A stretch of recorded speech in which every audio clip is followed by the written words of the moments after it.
Oh, I think it's working. Now I am struggling to stop the game because it's kind of addictive. Like, oh my god.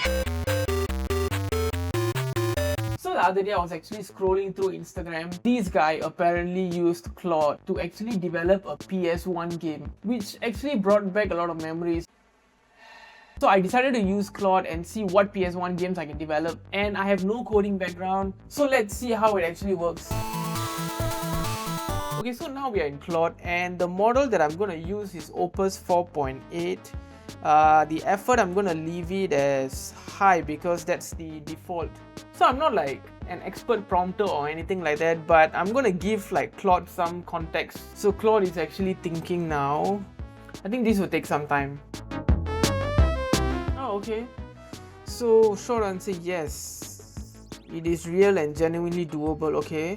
Okay, I have no idea what is all this. So Claude is like asking me what kind of first PS1 games do you want to build. Let's try with a simple 2D game first. Okay, if this actually works, it's gonna blow my mind really. Like, can't believe that AI is able to like do so much. Alright, so that's a right call for the first project. Snake is perfect. Snake, but I don't want Snake. Let me see if I can actually set up the PS1 toolchain here and hand you a compile ready to run executable.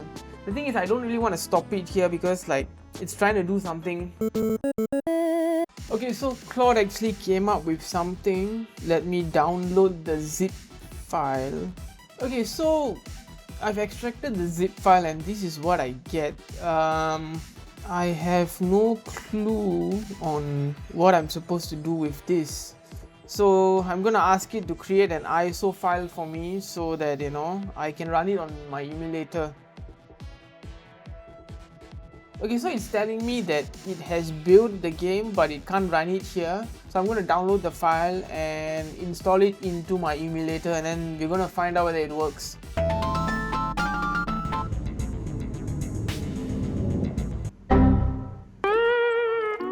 Okay, so I'm trying to open the file but it says startup failed. So I'm just going to take a picture of this and send it over to Claude. Okay, so now we are back in Claude. Obviously the game didn't work and the interface is a bit different now because I'm actually using my tablet, so it's trying to diagnose the problem. Okay, so it's telling me good news, this error isn't about the game being broken, it's actually which file you handed the emulator. Okay, so it's actually telling me to open the snake.q file. So I actually selected the bin file. Oh, I think it's working. TSX Snake. Press start. So I've got my controller over here. Let's give it a try. So which is start? Oh my god, it's working. It actually developed a freaking game in like 1 hour. So it actually decided on what colors to use and all. Oh, game over. Press start. Press start. So yeah, Snake works. Okay, I'm not very good at Snake lah, but yeah, it's able to keep up the score.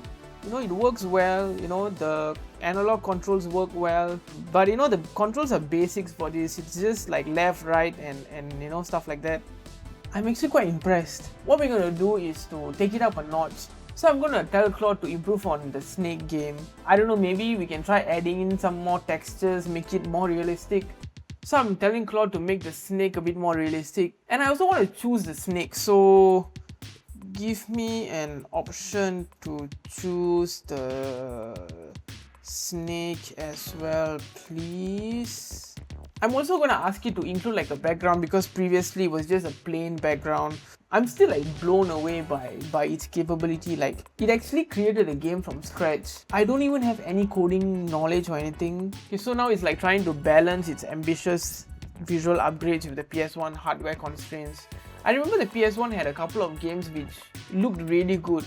I remember there was one game, I think it was Taken 3, impressive, graphics wise. Okay, so now it's reconstructing toolchain and architecturing isometric 3D Snake game, which I have no clue on what that means, but if it works, so I'm just gonna let it run and then we'll see what it comes up with.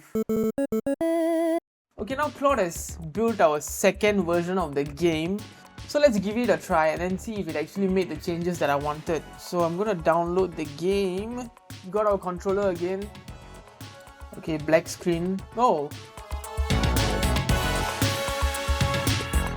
Okay, so what it actually did was to sort of like create like a 3D version, but you know, it's like literally a cube. I'm able to select the snakes. So you know, there's gold, crimson, emerald, viper, sunfire, cobalt. I actually like gold. I'm gonna try with gold. Press start. Oh, so it actually did create like a 3D environment. It's not exactly what I wanted, but it still works. I think the reason why it's like not like what I really wanted was because of my prompt, but it's able to create like a nice 3D game. So if you actually lose the round, you actually go back to the start of the game where you can actually choose your snake. So if you guys want to see more of this sort of content, do let me know in the comments below. What I'm going to do is to try and improve the prompt, and I'm going to give it like more visual references so that you know I can fine tune the characters. Meanwhile, I'm going to play this game out, you know, try to see how I can improve it.